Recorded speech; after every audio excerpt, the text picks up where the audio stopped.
C'est le grand rendez-vous d'aviron de mer de l'hiver. Le Challenge Prince Albert II s'est déroulé ce week-end en Principauté. Cette 11e édition a battu tous les records d'affluence avec 450 rameurs venant d'une quarantaine de clubs. Plusieurs formats de course, un parcours de 6 km le samedi avec 5 bouées de virages à contourner et un autre de 3 km le dimanche. Que ce soit en solo, en double ou en 4 barrés, tous ont bravé la pluie. 14 nations étaient représentées avec un très beau plateau.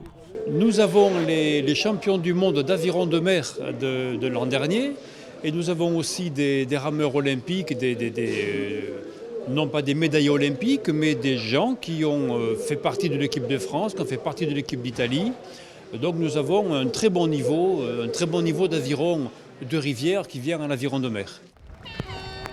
Ramer en mer et en rivière est complètement différent. En eau douce, les départs se font en ligne avec 6 bateaux.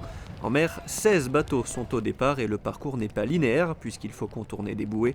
Principale différence, en rivière, le plan d'eau est calme alors qu'en mer, ça bouge beaucoup et il faut s'adapter. Il y a une technique un peu différente, en fait c'est vraiment presque de la survie. On essaie de s'adapter au mieux à chaque coup, alors qu'en rivière on cherche vraiment la perfection à chaque coup, alors que là c'est plus de l'adaptation. Et après, il y a quelques techniques qui nous permettent de surfer donc, sur les vagues, de prendre un peu de vitesse et rester avec la vague pour aller plus vite. En stratégie, après, c'est différent parce qu'on peut, en aviron de mer, être très loin devant et se faire remonter par un souci technique, casser une pelle par exemple, alors qu'en aviron de rivière, ça n'arrivera jamais. Souvent, en aviron de mer, ceux qui passent la première bouée devant sont vachement avantagés parce que tout le peloton arrive après sur la bouée en même temps. Et du coup, eux mettent vachement plus longtemps à tourner. Cette compétition marquait aussi le retour de Mathias Raymond, le finaliste C des Jeux Olympiques de Londres, a terminé deuxième de sa course, le 4 barré senior samedi. Ça s'est très bien passé compte tenu de tout, on a fait vraiment une bonne course. On a eu pas mal de problèmes techniques, entre autres avec la direction.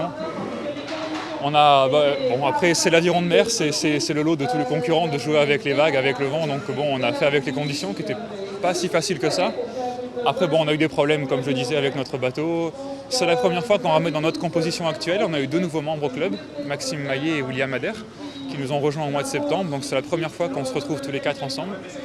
On a ramé seulement ce matin ensemble pour essayer de se trouver un peu. Et là, sur une course au pied levé comme ça, compte tenu des conditions qu'on a eues, on finit deuxième, c'est vraiment un bon résultat.